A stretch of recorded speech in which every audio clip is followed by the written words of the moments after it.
예, 가야문화진흥원 이사장 소임을 맡고 있는 도명입니다.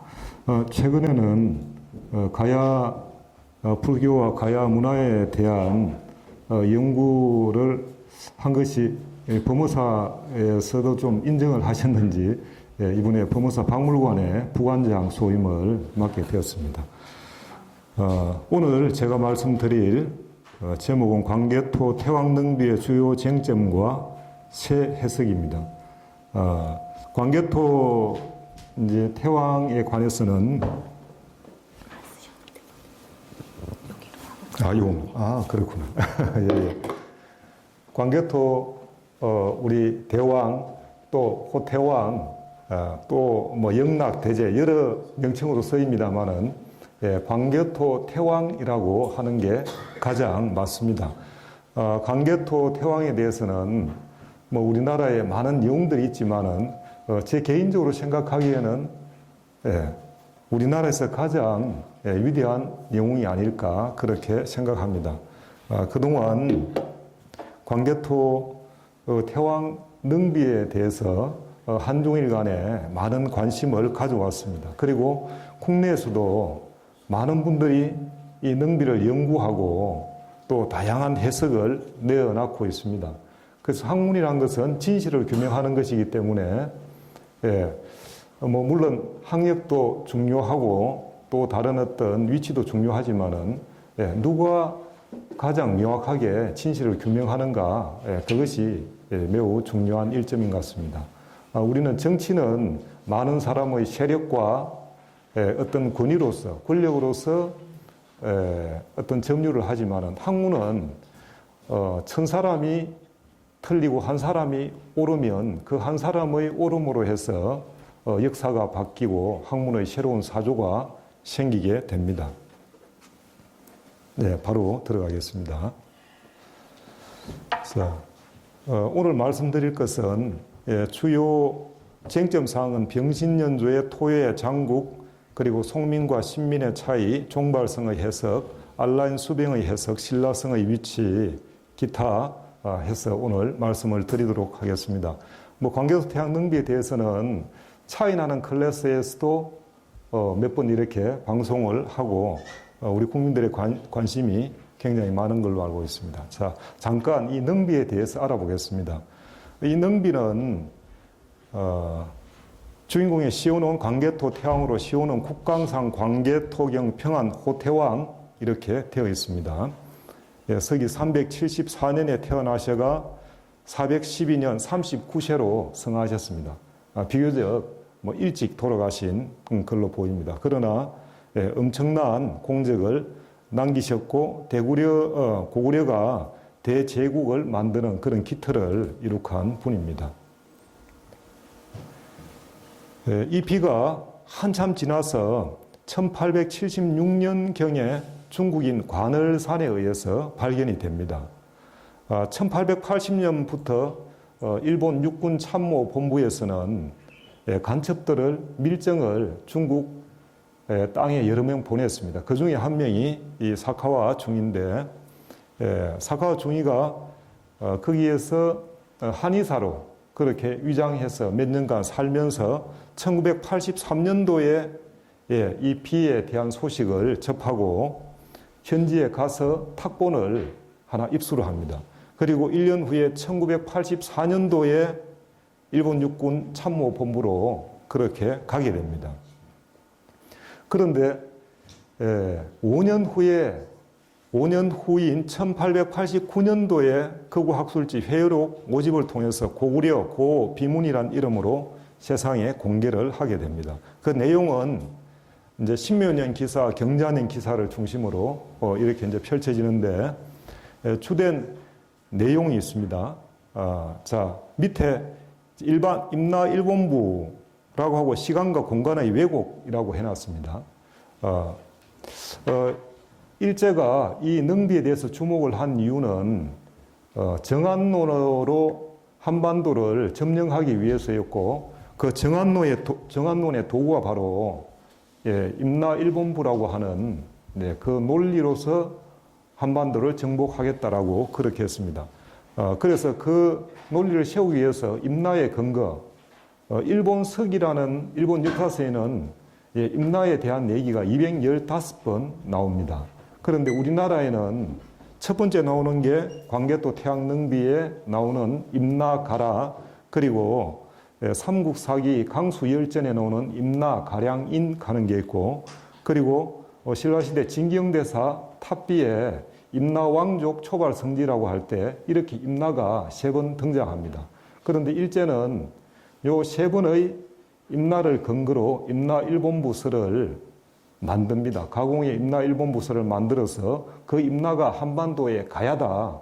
그리고 서기 369년 신공왕후라고 하는 일본의 여자 여왕이 한반도 남부를 침략했고, 그래서 369년부터 해서 562년까지 200여 년간 임나 일본부를 세워서 한반도 남부를 통치했다라고 그렇게 가공의 임나 일본부를 세우게 됩니다. 그래서 역사 왜곡의 핵심은 2가지입니다. 시간과 공간을 왜곡하는 것입니다. 시간을 축소하거나 공간을 축소하거나 왜곡하거나 이동시키거나. 그래서 그 대표적인 것이 삼국사기 초기기록 불신론 하는 게 있습니다. 고구려 백제 신라 삼국의 고대국가 건국 연도를 설립 연도를 성립 시기를 한 200~300년 물리는 것이고 뒤로 늦추게 합니다. 그리고 여러분들도 아는 그 한사군 한반도설, 낭랑, 대방, 임둔, 진번이라고 하는 한사군이 우리 한반도 북부에 있었다라고 하는 그런 이제 잘못된 가공의 역사를 만든 것입니다. 본래의 한사군은 대륙에 있었던 것이죠. 자, 내용에 신묘년 기사와 그리고 경자년 기사가 있습니다. 자, 그런데 중요한 것은 이 광개토 태왕 능비는 시간에 따라서 편년으로 기록을 했습니다. 대왕의 일생 태어났을 때부터 해서 나이 먹어가면서 즉위하고 나서부터 이제 영락이라는 호를 썼으니까 영락 1년, 영락 5년, 영락 10년, 영락 17년, 22년 이런 식으로 편년으로 이렇게 기록을 했습니다. 자, 한번 대충 살펴보겠습니다. 자, 그 유명한 신묘년 기사라고 하는데 그 신묘년이 371년입니다. 적이 1년이고, 그리고 을미년, 영락 5년에 폐려 정벌에 대한 얘기가 나옵니다. 영락 5년, 세제 을미, 이렇게 먼저 영락 몇 년이라고 먼저 명기하고 나서 그 다음에 일어난 사건들을 쭉 저렇게 설명하고 있습니다. 그러니까 여러분들이 아는 신묘년 기사라는 게 신묘년에 적혀 있지 않습니다. 신묘년에는 대왕이 즉위했다라는 그 한 구절만 되어 있는 것이죠. 그리고 을미년에 저렇게 백잔신라, 구시, 송민, 유래, 조공이라고 하는 소위 신묘년 기사가 등장합니다. 그리고 병신년에 왕궁, 솔, 수군, 토외, 장국이라고 하는 저 기사가 등장합니다. 자, 그리고 넘어가서 서기 399년 기해년, 영락 9년입니다. 기해년에 외인이 신라를 침공해서 태왕한테 저희를 좀 구원해 주십시오라고 사신이 그렇게 간청을 하게 됩니다. 그래서 다음 해에 인경자년에 광개토 대왕이 보병과 기병 5만을 보내서 신라를 구원하는데 그때 그 경자년 기사 외배 급추지 임나가라 종발성이라고 하는 그 구절이 나오게 됩니다. 자, 고구려 안악 사모군에 저 개마 무사 군다이라고 되어 있는데 이렇게 말까지 찰갑으로 전부 다 이렇게 다 무장을 했습니다. 그리고 밑에는 이제 금을 든 금수도 있고, 그 다음에 그 창수도 있고, 여기 부월수, 도끼를 든 부월수도 있고, 이때의 고구려의 그 위력은 당대의 로마군을 능가한다라고 하는 그런 역사 연구가들의 실정적인 얘기가 있습니다. 그러니까 당대 고구려는 동서양을 합쳐서 전 세계에서 가장 강력한 군대를 가진 나라다, 이렇게 보시면 됩니다. 자, 일반적으로 해석되는 을미년조의 해석입니다. 1889년에 요코이 다다나오라고 하는 일본의 관제사학자죠. 당시에 그 동경대 교수였는가 그렇습니다. 백자한신라 구지송면 유래 조공해서 저기 이제 도해파라고 하는 이 구절이 나옵니다. 그리고 쭉 넘어가서 226년 병신 왕궁 솔수군 토리 장국, 이게 이제 요코이 다다나오가 회어록에 처음 발표한 내용이고, 그 내용은 자, 백장과 신라는 옛날부터 송민이었으며 전부터 조공을 왔다 쳤달라 조공. 그런데 갑자기 왜가 신묘년에 바다를 건너와서 백장과 땡땡 신라를 격파하고 신민으로 삼았다. 이에 영랑 6년 병신년 태왕께서 몸소 수군을 이끌고 백잔을 토벌하였다. 언뜻 보면 별 문제가 없어 보입니다. 문맥이 자연스러워 보이기도 합니다. 그러나 당대의 그런 국제 관계와 이 내용을 자세히 보면 여러 가지 모순점이 드러납니다. 자, 저기에 도해파라고 할 때 그 해자가 있습니다. 해자의 여러 가지 그 판본, 요거는 1981년도 주운태라고 하는 아주 탁본 그 명장이 판 탁본에는 요렇게 나옵니다. 그러니까 이 광개토 태왕능비는 이 탁본의 종류만 해도 원석 탁본, 그 다음 석회 탁본, 그 다음에 상구 과목본, 묵수 곽전본, 그 다음 모각본, 이렇게 해서 여러 개의 탁본이 존재합니다. 그래서 가장 가치 있는 탁본은 원석 탁본이라고 하는 초기의 탁본들인데, 그 원석 탁본 이전에 사실은 일제가 변조를 시켜놓고 5년의 기간이 있었잖아요. 그 5년의 기간 동안 변조를 다 해놨고 그 이후에 탁본을 전부 뜨니까 다 이제 변조된 탁본만을 뜰 수밖에 없는 것이죠. 그러나 일제는 봐라, 탁본이 이 이후의 탁본이 초기의 탁본과 이후의 탁본이 동일하게 놓으니까 변조를 시키지 않았다. 이런 논리로 이제 어거지를 지우게 됩니다. 여기에 보면 장명선이라고 하는 1963년도에 어떤 탁본인데, 이 장명선도 유명한 탁본가입니다. 그리고 최초의 탁본, 이 사카오가 가져온 상구 과목본에 있는 요 탁본, 여기에 있는 이자들입니다. 이자들인데 요 해자를 잘 보면 요 안에 어떤 중요한 내용이 숨어 있습니다. 자, 저기에 도해파라고 해자를 잘 살펴보니까 해자는 최초의 해자가 아니고 최초에는 이자였다라는 것이죠. 이 이자인데 이자 요 획과 요 획으로 보입니다. 요 획에다가 원래 이자인데 이렇게 가액을 하죠. 가액을 해서 또 삼수변을 붙여서 바다 해자로 이렇게 만듭니다. 자, 이 상구 과목본 일면, 광개토 태왕능비는 사면으로 이루어져 있습니다. 그 일면에 보면 일면 5행 1열에 보면 두 이자가 나옵니다. 자, 일면, 요 앞에 이제 지금 좀 이 전체가 너무 커서 이렇게 잘랐습니다. 부분 지금 발췌를 했는데, 이 앞에 이제 유석 시조부터 해가지고 쭉 있는데, 여기에 이제 이구 등조 이렇게 나옵니다. 이구 등조라고 할 때 이게 일면의 5행의 1열이죠. 첫 번째 요 이자입니다. 그리고 일면 9행 13열입니다. 여기에서 쭉 가면 여기 9행이고 13열에 해자가 있습니다. 도해파라고 할 때 해자. 그래서 요 해자를 잘 보시면 요 해자 안에 가로지르는 선과 이 두 이자가 동일한 선상에 있습니다.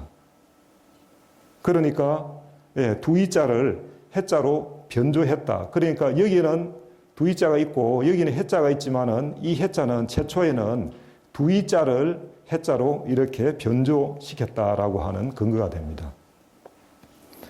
자, 그리고 이 변조에는 아주 중요한 게 신묘년 기사에 나오는 도해파와 함께 병신년 기사에 나오는 토리 장국, 아까 최초에 봤을 때는 요코이 다다나오는 토리 장국이라고 이렇게 했습니다. 그러나 지금 구로다 탁본이라든지 장명선이 탁출한 이런 탁본이라든지 이런 데 보면 이제 이 시간이 지나면서 원래 발라놨던 석회가 떨어져 나온 이후에 이제 이런 모양의 글씨가 드러나게 됩니다. 그러나 이 글씨는 벌자처럼 보입니다. 지금 요 글씨와 요게 같죠? 보면 우리가 정벌하다 할 때 벌자처럼 보이는데, 그러나 이것도 지금 다 드러나지 않았습니다. 예, 요 벌자 안에 외자가 숨어 있습니다. 자, 지금 현재 드러난 것이 요 벌자입니다. 그러나 이 벌자가 드러났지만은 지금 드러나지 않는 석회가 지금 메워져 있는 부분이 있습니다. 그래서 이 석회가 떨어져 나오고 나면 최초에는 이 외자가 이 속에 숨어 있는 것입니다. 자, 이렇게 해서 신묘년 다시 이제 복원을 해보면 백잔, 신라, 구시, 송민, 유래, 조공, 원래는 여기에서 유래, 조공에서 끊었죠. 그런데 이제 끊어 읽기가 벌써 달라집니다. 문단이 벌써 달라집니다. 계속 이어집니다. 이외에 이 신묘, 연내, 도까지 끊어지고, 아까 여기에는 해자였죠. 도, 해, 파 이렇게 읽었는데 해자가 아니고 레, 도에서 끊어지고 여기서 다시 시작됩니다. 이건 두 번째 문단. 이자였죠. 이파, 백잔, 그리고 결락자 두 자는 외침입니다. 외침, 신라, 이위, 신민. 여기서 끊어지고 26년 병신, 왕궁, 솔, 수군, 토, 외, 장국이라고 이렇게 됩니다. 요 뒤에 이제 군지, 과구, 공치, 일팔성 이렇게 외와 백제를 토벌하고 나서 그 구체적인 과정들을 뒤에 이제 쭉 이제 설명하고 있습니다. 자, 보면 백장과 신라는 예로부터 송민이었으며 전부터 조공을 왔다. 조공에 대한 얘기를 하고 있습니다. 그러나 외는 십몇 년부터 물을 건너 조공을 왔다. 그런데 여기에 보면 조공, 앞에는 조공이란 단어가 있지만 뒤에는 조공의 단어가 없습니다. 왜냐하면 한문에서는 같은 주어나 반복되는 목적어는 생략하는 경향이 있습니다. 그래서 여기는 조공을이라고 하는 생략됐습니다. 생략되어 있지만 조공에 대한 얘기고, 그 두 번째는 두 파렴치 백장과 외가 신라를 침공해 신민으로 삼으려 했다. 신민으로 삼았다가 아니고 이위 신민이니까 신민으로 삼으려 했다. 그렇기 때문에 영양, 6년, 병신년, 태왕께서 몸소 수궁을 이끌고 백장과 외와 백잔을 토벌했다. 자, 여기 신묘년 기사에서 이 병신년 기사에서 이 외자가 왜 중요하냐 하면 일제가 이 능비를 변주한 것은 임나일본부를 세우기 위해서입니다. 그런데 임나일본부의 기간이 서기 369년부터 562년까지거든요. 그러면 신묘년, 병신년이 전부 다 임나일본부의 기간 속에 들어갑니다. 그래서 일제가 당시에 외가 한반도 남부를 침공해서 승리해야지, 한반도 남부를 침공했는데 고구려한테 패하거나 어디 신라한테 패하거나 이렇게 패하게 되면 임나일본부라는 게 성립할 수가 없게 됩니다. 그래서 일본의 패배, 그것이 이 기간 속에 없어야 되기 때문에 외가 토벌되었다 이렇게 되면 임나일본부 자체가 성립될 수가 없습니다. 그래서 이 외자를 지웁니다. 그래서 토외 장국이라고 했고, 우리가 보통 이 신묘년조 기사 해가지고 이 신묘년이 나오는 이 앞부분을 중요시하지만 실제로는 이 신묘년조 기사는 실제로는 신묘년이 아니고 을미년에 일어난 사건입니다. 그러니까 을미년과 을미년 다음 해가 바로 병신년이거든요. 그러니까 이 두 개는 따로 볼 수가 없습니다. 전 해에 어떤 문제가 일어났고 그 다음 해에 그것을 해결하는 일이 일어났다 이렇게 되는 것이죠. 자, 그래서 변조된 분은 도회파가 아니고 변조되는 저 이자 하라고 결락된 두 글자는 외침이고, 병신년의 토벌 장국은 원래 토외 장국으로 이렇게 봐야 되는 것입니다. 자, 파는 파렴치 또는 처부술 이렇게 명사, 형용사적 용법으로 이렇게 쓸 수가 있습니다. 자, 이제 병신년조 토해장국, 오늘 사실은 제가 발표하는 것 중에 가장 중요한 부분이 이 부분입니다. 이 부분은 아직 제가 다른 데서 얘기한 적이 없습니다. 좀 전에 이제 계속 이어서 말씀드리겠습니다. 이 병신년에 이 토리 장국이라고 하는 것은 최초의 상구 과목본과 초기의 원석 탁본, 석회 탁본은 다 이렇게 토리자로 나옵니다. 그런데 이제 1981년도에 이 석회가 떨어지고 난 이후에 주운태 탁본에서는 이렇게 벌자처럼 보이죠. 그래서 지금의 모든 연구자들은 전부 다 이 벌자로 해석을 합니다. 그러나 이전에 살펴봤듯이 벌자 속에 숨어 있는 글자가 있다는 거죠. 그래서 원래는 토외 장국이었다. 그래서 임나일본부를 만들기 위해서 외를 리로 이렇게 변조한 것이죠. 그래서 실제로는 을미년에 일어난 전쟁 기사를 신묘년에 일어난 것처럼 이렇게 왜곡시켰던 것입니다. 자, 외자의 변조 과정입니다. 네. 자, 외자 위에다가 이렇게 석회를 얇게 바릅니다. 석회를 발라서 리자를 새깁니다. 토리장국이라고 할 때 리자를 새기죠. 근데 시간이 지나니까 얇게 발랐던 이 리자 전체가 떨어집니다. 왜냐하면 그쪽은 날씨도 춥고 비 맞고 얼고 하면 이 석회는 아주 단단하지 않기 때문에 이 석회 자체가 떨어지죠. 근데 이제 이 석회는 떨어지고 나서 석회가 떨어지고 나도 원래의 글자 속에 석회가 안에 다 들어가 있죠. 원래의 글자 안에 석회가 들어가 있는데 그마저도 원래의 글자 속에 있던 석회가 일부 떨어져 나옵니다. 음각되어 있는 글자이기 때문에 떨어져 나오고 아직 떨어져 나오지 않은 부분이 남죠. 그래서 벌자처럼 보이지만은 원래는 외자다라는 것이죠. 그래서 병신년에 저기에는 외가 토벌되면 임나일본부 자체가 성립될 수 없기 때문에 어찌됐든 일제는 저 외를 지워야만 됐던 것이죠. 그래서 토리라고 하는데 우리가 한자의 용례로 토리라는 이런 단어를 쓰지 않습니다. 예. 그리고 한자는 하나하나 필요 없는 글자가 없거든요. 모든 글자를 다 풀이하게 되는데 토벌하여 이익이 되었다. 뭐 토벌하여 승리하였다. 근데 토벌하면 이미 승리가 그 속에 포함되어 있는 것이죠. 그래서 저 글자 자체가 문맥에도 맞지가 않는 것입니다. 자, 사과와 상구 과목본에는 토리로 이렇게 되어 있습니다. 그리고 원석탁본, 청명본이든 해정본이든 서울대 본이든 전부 다 초기의 원석탁본에는 전부 다 이 토리로 되어 있습니다. 이건 청명본에 있는 토리 장국인데 이 청명본 그 자체는 아니고 청명본을 서예용으로 이렇게 해놓은 게 있습니다. 원래 이제 요 탁본에다가 여기에는 연하게 묵을 칠한 것이죠. 그러나 글자 자체는 원래 청명본이 맞습니다. 그 초기의 원석 탁본, 지금 이제 이 청명 임창순 선생님이 소장하고 있던 것을 이제 임창순 선생님 돌아가시고 그분 이제 아드님이 소장하고 있다가 지금 국립 우리 중앙박물관에 그렇게 이관한 걸로 최근에 그렇게 소식을 들었습니다. 자, 요거는 추운태 탁본에 나오는 토 벌자처럼 보이죠. 장국. 이렇지만 원래는 토리도 아니고 토벌도 아니고 토외였다. 자, 그리고 여기에 이제 송민과 신민이라는 얘기가 나옵니다. 차이나는 클래스에서도 이 송민과 신민에 대해서 우리 김병기 전북대 교수님께서 한번 말씀을 하시는 걸 들었는데,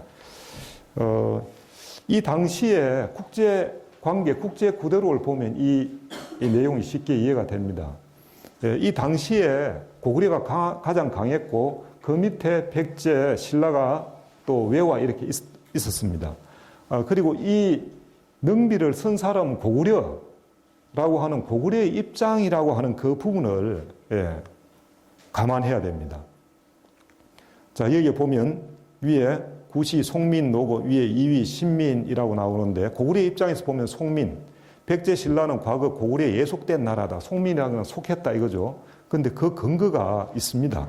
다음에 말씀드리겠습니다. 또 백제 외의 입장에서 보면 신라를 침범해서 신민으로 삼으려 했다. 신라가 백제 외에 예속되려 한다. 그런데 신라의 입장에서 보면 송민이든 신민이든 다 중요하지 않고 고구려든 백제든 외든 예속되면 사실은 다 동일한 입장에 처하기 때문에 뭐 좋지 않은 것이죠. 중국에서 이 광역태양 능비를 연구하는 윤면부 선생은 이걸 속이 아니라 따르고 복종한다라고 하는 촉으로 읽어야 된다. 우리가 볼견자를 우리가 나타날 현자로 이렇게 보듯이 이걸 촉이라고도 하고 한자 사전을 보면 속이라고도 하고 촉이라고도 이렇게 합니다.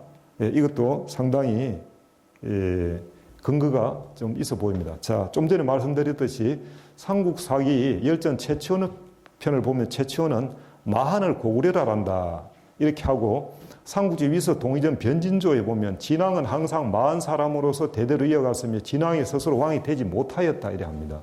그 진나라는 바로 진한이니까 바로 신라를 얘기합니다. 그러니까 신라는 항상 고구려 사람들로 해가지고 대대로 이어갔다 이래 하는 거예요. 신라는 자체적으로 왕을 세우지 못했다. 아니면 고구려에서 신라에 누구 왕 세워 이렇게 하면 그렇게 왕을 세울 정도로 그렇게 됐다. 근데 그 근거가 있습니다. 네. 당주라고, 톤의 당주라고 하는, 그게 중원 고구려빈가? 거기에 보면 그 구조로 있는데, 당주라고 하는 게 바로 일종의 총독과 같은 것이다. 그렇게 보면 고구려는 당시에 신라의 총독과 같은 강력한 사람을 보내어서 신라를 어느 정도 통제하지 않았나, 그렇게 보입니다. 그리고 백제는 고구려의 왕자, 둘째 왕자 온조가 세운 나라죠. 그러니까 고구려 입장에서 보면 신라든 백제든 다 옛날에 내 밑에 있던 나라야. 우리한테 다 속했던 나라야. 그러니까 이 속밀이라는 단어를 쓸 수가 있습니다.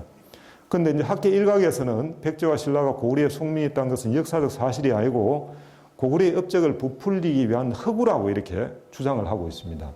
그 차이 나는 클래스에도 보면 어떤 교수님이 나오셔서 고구려 이피를 믿을 수 없다. 고구려 자신을 높이기 위해가 뻥튀기했다. 과장했다. 이렇게 얘기하는데 참으로 연구를 안 했다. 참으로 위험한 발상이다. 그러고 어디 글로 쓴 것도 아니고 돌에 새길 때는 굉장히 신중해야 되고, 그리고 이 피가 자그마한 피도 아니고 6m 40이나 되는 어마어마한 피에 1800여 자의 글자가 새기는데, 그것도 아들 장수왕이 그렇게 새길 때는 최고의 학자가 붙었고 최고의 문장가가 글을 짓고 최고의 이 조각가가 글을 파고, 그리고 장수왕도 그것을 몇 번이나 감수를 안 했겠습니까? 그런데 문맥이 맞지 않거나 또 실제 하지 않은 그런 허구의 내용을 쓸 수가 없다라는 것이죠. 이거는 일종의 공식 문서와 같다 이렇게 보입니다. 그래서 고구려 입장에서는 충분히 백제와 신라를 속민이라 칭할 수 있다. 전혀 문제가 없다라는 것입니다. 자, 세 번째는 종발성의 해석입니다. 이 경자년 쪽에 보면 외배, 급추, 지, 임나가라, 종발성, 성적, 기복. 이제 보통은 이렇게 합니다. 외의 배우를 급히 추격하여 임나가라, 종발성이 이르니 성이 곧 기복하였다. 이렇게 풉니다. 그러나 이렇게 종발성을 명사로 보면 안 된다. 종발성은 자, 쫓을 종자에 칠발자, 성성자입니다. 쫓아가 성을 치니 이렇게 풀어야 된다. 이것은 전 부산대 명예교수이신 이병선 교수님이 이렇게 주장을 하셨고, 또 우리 정영도 선생님도 이렇게 말씀을 하시는데 저도 동의합니다. 이건 한자에서 가장 중요한 것은 문장에서는 이 문맥이 맞아야 됩니다. 그 문맥을 보면 이것을 동사로 풀어야 된다. 자, 여기에서 지는 이르다, 그리고 종은 따라가다 이러는데, 여기서 보면 외의 뒤를 급히 추격하여 임나가라에 이르러서 또 쫓아가 성을 치니 성의 귀복하였다 이렇게 됩니다. 그러니까 어느 지점에 급히 쫓아가 어느 지점에 이르고 나서 거기에서 다시 쫓는 거예요. 이게 하나의 지점이다 그러면 쫓을 종자 하나를 쓰든지 이를 지자 하나만 쓰면 됩니다. 근데 지가 있고 종이 있다라는 것은 이것은 어느 지점에 쫓아가 어느 지점에 도착해서 거기서 또다시 쫓는 일종의 이중 구조로 되어 있습니다. 그러면 요 외배, 급추, 임나가라, 종발성 요 앞에 8자가 지워져 있습니다. 제가 보기에는 이 8자를 고의로 삭제한 거예요. 왜냐하면 이 8자 속에 바로 고구려군이 외를 쫓아서 바다를 건너가는 그 내용이 있었을 걸로 보입니다. 이건 민족사학자 이유립 선생은 이 앞에 8자 속에 섭적 이홀이라고 해서 바다를 건너간다라고 하는 그 내용이 있다라고 하는데, 제가 보기에도 정확하게 섭적 이유라고 할 수 없지만은 그러한 내용이 분명히 있을 걸로 보인다. 이 문맥상으로 보면 그렇게 볼 수밖에 없습니다. 그래서 종발성을 명사로 해석할 때 이런 오류가 있다. 자, 외의 배후로부터 급히 추격하여 임나가라 종발성에 이르니 성이 기복하였다. 이렇게 풀면, 자, 고구려 군이 추격해 임나가라 종발성에 이르니 왜군이 싸우지 않고 그냥 항복했다라고 하는 것이지 않습니까? 그런데 왜군이 급히 아주 죽으라고 도망갈 때는 자기의 본거지 성에 갈 때는 최후 항전을 하기 위해서 성에 갑니다. 우리가 보통 우리가 수성이 쉽지 공성은 어렵습니다. 뭐 몇 배의 병력이 있어야 공성을 할 수 있다라고 하는데, 그러니까 자기네들이 그 수성하기 위해서 자기의 근거지 그 속에 이제 들어간 것이죠. 그러니까 한바탕 싸우고 나서 고구려가 점령했다. 이게 문맥이 맞습니다. 예. 자, 그런데 이제 이 종발성, 지금 이 종발성의 위치를 어떻게 보느냐. 우리 지금 주류 사학계에서는 김해 분산성을 종발성으로 보는 분도 있고, 그리고 부산의 배산성을 종발성으로 보는 분이 있습니다. 그래서 분산성을 왜 종발성으로 보느냐 하니까 분산성이 이렇게 오목하게 종발이처럼 생겼다. 우리 경상도 말로 종발이, 종발이 이렇게 오목하지 않습니까? 그러나 그 종발이 할 때 그 종발하고 여기에서 말하는 종발은 한자 자체도 다르고 우리나라에서는 이렇게 안이 오목하게 생긴 그런 성들이 많습니다. 그래서 그렇게 푸는 건 전혀 근거가 없다. 말만 조금 맞다 해서 같다라고 하면 그거는 음상사라고 해서 일제의 관학자들이 주로 우리나라에 이름 붙일 때 앞대가리 디귿인데 티귿이고 그렇다 그러면 비슷하다 그러면 뭐 히읗, 이영 비슷하다 그러면 이렇게 이름 붙이고 그렇게 하는데 그거는 전혀 그 논리적이지 않고 그 학문적인 그런 방법론이라고 할 수가 없습니다. 그리고 부산의 배산성, 배자가 잔배자거든요. 그러니까 부산은 잔처럼 오목하다라고 하는데 그 자체도 너무나 근거가 희박하다. 그래서 저 종발성은 이병선 교수님 같은 경우는 저걸 연구를 해보니까 대마도에 사가라고 하는 좌호 사가라고 하는 거기에 바로 종발성이 있는 걸로 보인다. 이렇게 또 얘기를 하고 있습니다. 이건 제가 잠깐 착각했습니다. 대마도의 사가는 아니고 종발성이 대마도 쪽에 있다 이렇게 말씀하신 걸로 알고 있습니다. 자, 그리고 또 하나 난제가 외배 급추지 임나가라 종발성 성적 기복 알라인 수병 발 신라성 신성 이렇게 이제 경자년 쪽에서 이어지고 있습니다. 그런데 저때 알라인 수병이라고 하는 저 단어, 저 알라인이 어떻게 되는가? 그래서 기존에서는 알라인으로 수자리하게 하였다. 이제 수자리한다라고 하는 것은 국경을 지킨다. 이런 의미입니다. 그래서 저 보통 우리가 술병으로 이렇게 했는데 술병으로 읽으면 되지 않고 수병, 수자리하는 병사, 수병으로 그렇게 읽어야 됩니다. 그리고 두 번째는 알라인으로 수자리하여 편안하게 하였다. 이거는 이제 중국의 왕건군이라고 하는 중국 사람 중에서는 이 광개토 태양 능비에 대해서 최고 권위자로 알려져 있습니다. 지금도 생존되어 있는 걸로 알고 있습니다. 이분은 이 라인을 신라로, 이 라자를 신라로 보고 신라인으로 수자리하게 하였다. 편안하게 수자리하게 했다. 이렇게 봅니다. 그런데 저는 이 안자를 이해라고 하는 관계 대명사로 봅니다. 그러니까 한자 자전에 보면 안이 편안할 안도 되지만은 이해 안도 됩니다. 그러니까 한자는 하나의 뜻만 있는 게 아니고 5개도 있고 많은 거는 20개까지도 있을 수 있습니다. 그런데 한자는 필요 없는 글자를 결코 쓰지 않습니다. 그래서 모든 한자는 다 어떤 뜻을 가지고 풀이하게 됩니다. 물론 뭐 허사도 있을 수 있지만은 대부분은 다 풀어야 되는 거죠. 그래서 이해라고 하는 관계부사, 이해 신라인으로 수자리하게 하였다. 이렇게 하면 이 문맥에 정확하게 맞습니다.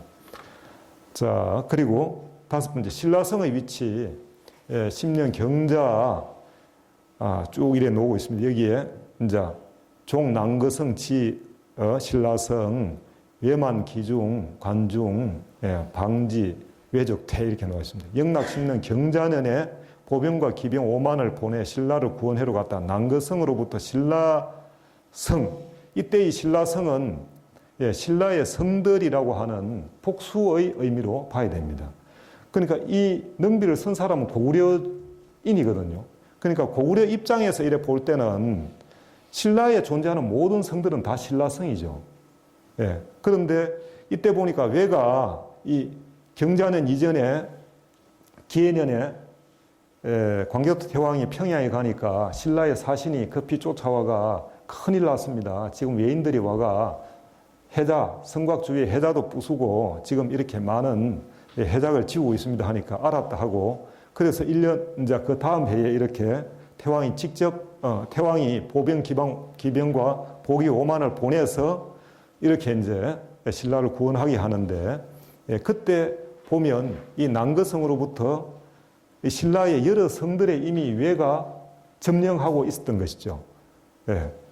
그래서 난거성으로부터 신라의 여러 성들에 도착하니 외가 그 가운데 가득 찼는데 광군이 바야흐로 이르니 외적이 물러갔다. 자, 이때의 신라성은 난거성을 비롯한 신라의 여러 다른 성들, 복수의 의미로 봐야 된다. 또 한편으로는 고구려 입장에서는 고구려의 수도인 금성을 신라성으로 볼 수도 있습니다. 그래서 여기서 이제 난거성으로부터라고 하니까 일종의 이제 그 외곽의 난거성으로부터 점점 그 중앙 쪽의 신라성, 그 중앙 쪽의 신라성이 바로 신라의 업성인 도읍지인 금성이겠죠. 거기에 도착하니, 그러니까 한편으로 보면 이때 금성까지도 외한테 점령당할 수 있다는 거예요. 그러니까 이 경자는 이 뒤에 나가면 무슨 구절이 나오느냐 하면, 그 이전에는 안 그랬는데 이때 이 왕이 신라의 매금이 와서 광개토 태왕한테 직접 와가지고 가족들, 가소를 직접 데리고 와서 인사를 했다는 거예요.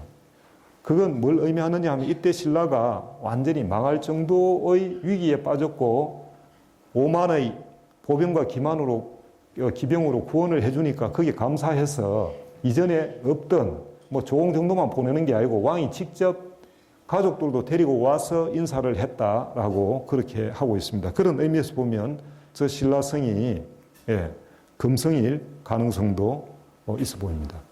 또 다음에 신라성이 있습니다. 알라인 술병 발 신라성 신성. 그다음 외구 왕계.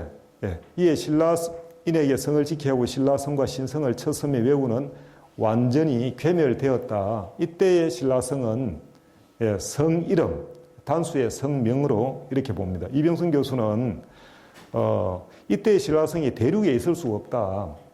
왜냐하면 신라 사람들이 자기 나라에 신라성이라는 이름을 짓지 않습니다. 백제인들이 백제 안에 백제성을 짓지 않습니다. 다른 이름을 짓죠. 신라인들은 신라 안에 다른 성들을 다 지어도 신라성은 짓지 않습니다. 그러니까 이 신라성은 어디에 있느냐? 이 신라성은 신라 밖에 있다는 거죠. 신라의 어떤 분국이라든지 다른 곳에 이 신라성이 있을 가능성이 있는 것입니다. 그래서 다른 나라의 자국의 성 이름을 또 붙일 수가 없죠. 만약에 백제 땅에 신라성이라고 하는 성 이름을 붙이지 않죠. 신라에 또 백제성을 붙이지도 않습니다. 그래서 고구려 안에 고구려성이었고 백제 안에는 백제성이 없는 것입니다. 그리고 기타 시호가 국광산 광개토경 평안 호태왕인데 또 영락태왕이라고도 이제 호는 이렇게 합니다. 근데 보통 국광상을 이 강자를 언덕강자로 씁니다. 근데 원래 이 능비의 탁본을 보면, 비문을 보면 이 북극성 강으로 이렇게 되어 있습니다. 그러니까 왜 이 북극성 강자가 들어갔느냐 하면 고구려는 부여로부터 그 맥을 이었고 부여는 바로 고조선으로부터 맥을 이은 것이죠. 그러니까 우리 민족은 원래 천손 사상이 있었습니다. 하늘로부터 내려왔다라는 천손 사상이 있고, 우리가 생일을 할 때, 생신할 때, 생일을 높여서 생신이라고 할 때 신자를 별신자로 씁니다. 그 별이 바로 북극성을 얘기합니다. 우리가 돌아가셨다라고 할 때, 그 돌아갔다라고 하는 것도 별로 돌아갔다라는 것을 의미합니다. 그냥 우리는 땅으로 돌아갔다 이 의미가 아닙니다. 별에서 왔으니까 별로 돌아가는데 그 별이 무엇이냐? 그 별이 바로 북극성을 얘기합니다.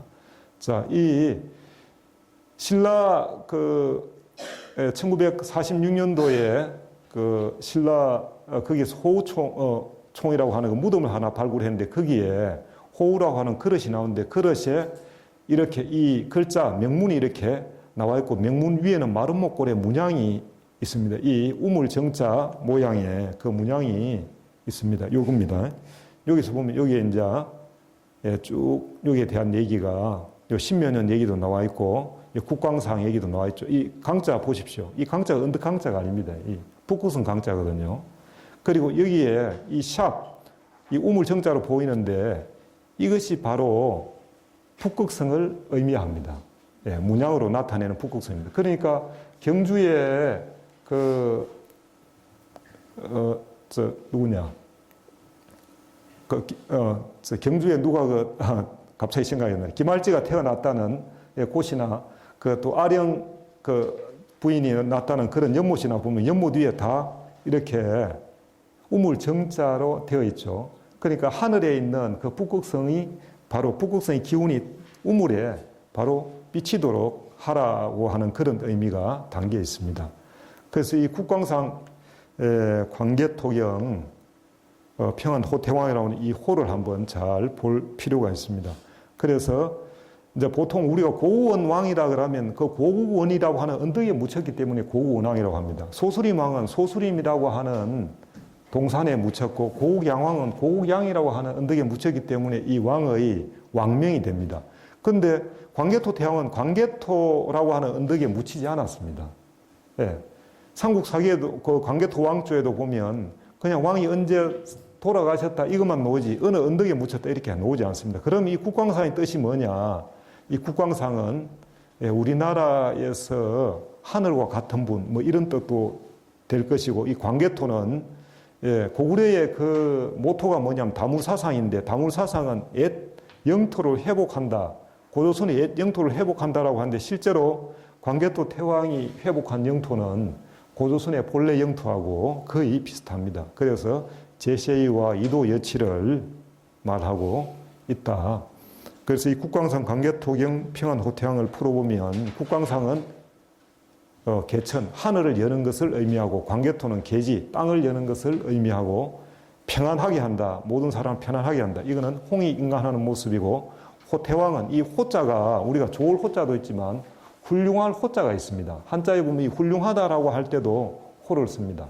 그래서 이걸 보면 하늘의 뜻을 땅에서 실현하고 널리 백성을 이롭게 하는 훌륭한 왕이란 의미가 있습니다. 자, 그리고 우리가 보통 신면연조 이렇게 습관적으로 얘기하는데 실제로는 원래 그 편년에 의해서 봐서도 신면연조에는 다른 기사가 없습니다. 왕이 등극했다는 그 하나만 있고 실제 신면연의 그 여러 가지 기사들은 영락 5년, 제세 을미년조 기사에 이렇게 나오고 있습니다. 자, 그래서 편년체로 씌어진 능비의 기술 방식, 신면연 기사는 신면연조에 등장하지 을미년조에 등장하지 않는다는 겁니다.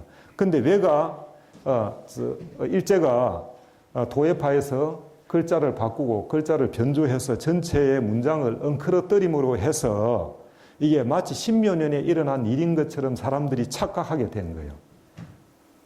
그래서 도예파가 등장하는 신면연 기사는 외의 백제 신라 침공이 아니고 외에는 늦게사 조공 왔다라고 하는 조공에 대한 기사입니다. 그리고 대부분의 연구자들은 도예파가 나오는 이 부분이 신면연에 일어난지 을미년에 일어난지 구분 잘 못하고 있습니다. 실제로. 그 대부분은 신면연에 일어난 일로 이렇게 풀어대니까 이 전체가 전혀 문맥도 맞지 않고 이제 헷갈리게 되는 것입니다. 그러나 능비 자체는 보면 편년으로 이거는 복잡할 게 전혀 없는 비문입니다. 왜냐하면 이거는 대왕의 일생 전체를 훈적, 업적을 얘기했기 때문에 여기에는 서로 논리나 이런 걸 다툴 만한 내용을 쓰지 않습니다. 서론, 본론, 결론에 의해서 깔끔하게 고구려인의 성격답게 깔끔하게 그렇게 써 있기 때문에 소위 그 신면연조에서 갑자기 외가 주어로 튀어나온다든지 그리고 한 번도 고려백제 신라가 외에 점령당한 적이 없는데 임나 일본부의 기간 속에 저 신면연이 들어있고 저걸 근거로 일제가 임나 일본부를 세웠다는 자체가 벌써 일제의 역사 공작이었다는 것이죠. 그래서 비문에서 분명히 영락 5년 을미 제세라고 하고 이제 그 이후에 비례를 친 그런 내용이라든지 그 이후에 이제 신면연 기사가 이렇게 나옵니다. 그래서 바른 명칭은 을미년조의 신묘년 기사 이렇게 말하는 게 바른 명칭입니다. 자, 이 현재 이 비는 한중일 역사 지형의 축소판입니다. 한국 능비를 통해 잃어버린 우리의 고대사를 복원해야 된다. 근데 중국은 동북공제 이미 거의 마쳤죠. 그래서 괜히 건드리가 끌고 부스럼 만들 필요 없다. 그래서 지금은 철저히 더 통제하고 정각 씌운 데다가 안에 유리 이제 세우고 못 보게 합니다. 더 접근 못하게 지금 이렇게 해놨습니다.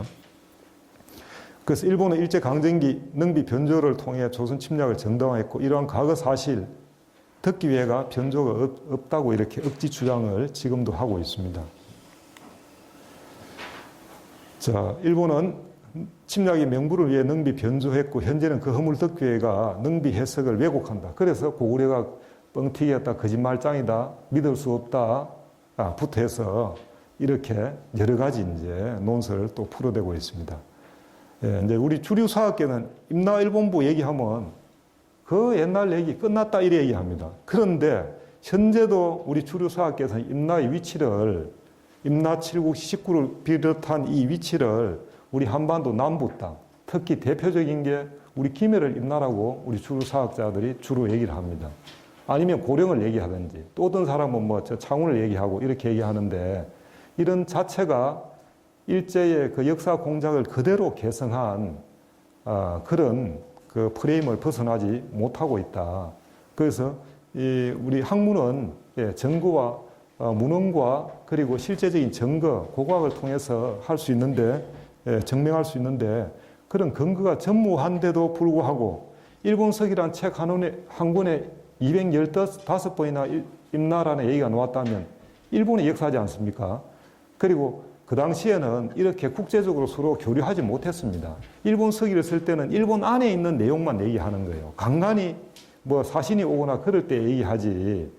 예, 그래서 그 임나 일본부를 얘기할 때 임나의 위치도 숭신 65년조에 놓는 그 세 가지 근거, 임나자 그 축자국 2000열이, 그 다음 북조의 제지, 계림지, 서남이라고 하는 이 세 가지 조건을 일본에서 찾아야지 그것을 한반도의 계림을 경주의 계림을 방향으로 해가 이렇게 한다든지 이 자체가 엄청난 모순이다 이거죠.